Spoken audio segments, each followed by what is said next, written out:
Hello everyone, আসসালামু আলাইকুম। Welcome করছি নতুন আরেকটি ব্লগে। আজকের ব্লগটা বেসিকলি একটা খানা দানা ব্লগ।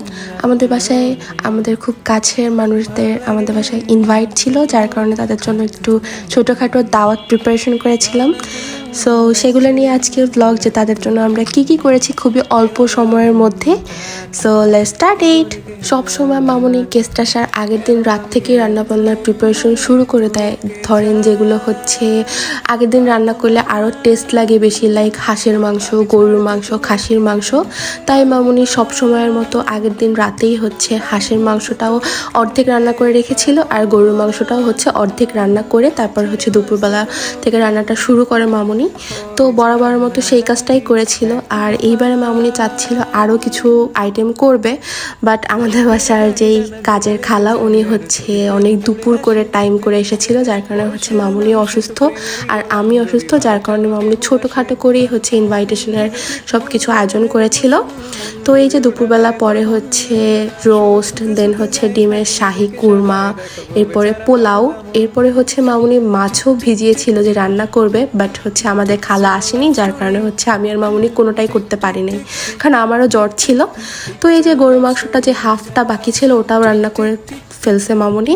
আর এই যে পোলাও রান্না করবে মামুনি, তো পোলাওটা হচ্ছে আর ভেজে রান্না করবে না, আর এটা হচ্ছে বাসমতি চাউল যেভাবে রান্না করে ওভাবে মামুনি রান্না করে, কারণ এভাবে রান্না করলেও না একেবারে ঝরঝরা হয়।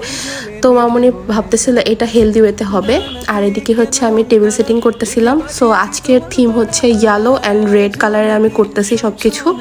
সো এই যে আমি সব কিছু একেবারে গুছিয়ে নিয়েছি, আর হচ্ছে ইয়েলো টাইপের সব কালারের মানে আমি প্লেট, তারপরে হচ্ছে বাটি টাটি সব নামিয়ে একেবারে গুছিয়ে রেখেছি। এবার হচ্ছে সবাইকে সার্ভ করার পালা।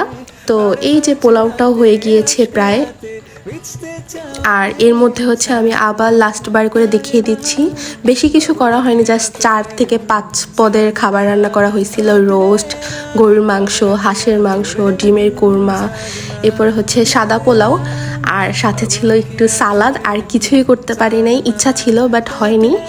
সো এই যে প্রত্যেকটা খাবার না মামুনি এত মজা করে রান্না করেছিল। আর পোলাওতে তো ঘি মাস্ট দিতেই হবে, আর এই ঘিটা না একেবারে অরিজিনাল ঘি দেওয়ার পরে এত সুন্দর স্মেল আসে, আমি জাস্ট প্রেমে পড়ে গিয়েছি এই ঘিটার। আর এই হচ্ছে ফাইনাল পোলাওয়ের লুক। তো দেখতেই পাচ্ছেন কতটা ইয়ামি দেখাইতেছে, মনে হচ্ছে আবার এই সাদা পোলাও দিয়ে এক বাটি ভাত খাই। আর এই যে আমার কয়েকদিন ধরে খুব পরিমাণে জ্বর ছিল, তো আমারও অবস্থা খারাপ হয়ে গিয়েছে, তাই ভাবলাম আমি একটু আমার দেখাই। এই যে মুখে টুখে একেবারে র্যাশ উঠে একাকার অবস্থা। আর এই যে খাবারও সার্ভ করে দিয়েছি। আর আমাদের গেস্টরা আমাদের জন্য অনেক মিষ্টি তারপরে দই নিয়ে এসেছিল, জাস্ট খাওয়ার পরে যা বাকি ছিল তাই দেখাচ্ছি। আর এই যে সানজি আপু আমার জন্য গিফট নিয়ে আসছিল, লজ্জা লাগে বাট অনেক ভালো লাগে, কারণ প্রত্যেকবারই আপু বাসায় আসার সময় আমার জন্য কিউট গিফট নিয়ে আসে, আর গিফটগুলো এত সুন্দর হয়। সানজি আপু আর সুভাকে এত সুন্দর গিফট আনার জন্য অনেক বড় থ্যাঙ্কস। সুভা আমার জন্য আসলে পাগল, আমি ওর জন্য পাগল। ও গিফট নিয়ে এসেই বলে মা এটা নিয়ে আসছে তোমার জন্য, তো এটা দেখে আমার খুব মন ভালো হয়ে যায়। সো আজকের মতো এই পর্যন্তই, আল্লাহ হাফেজ।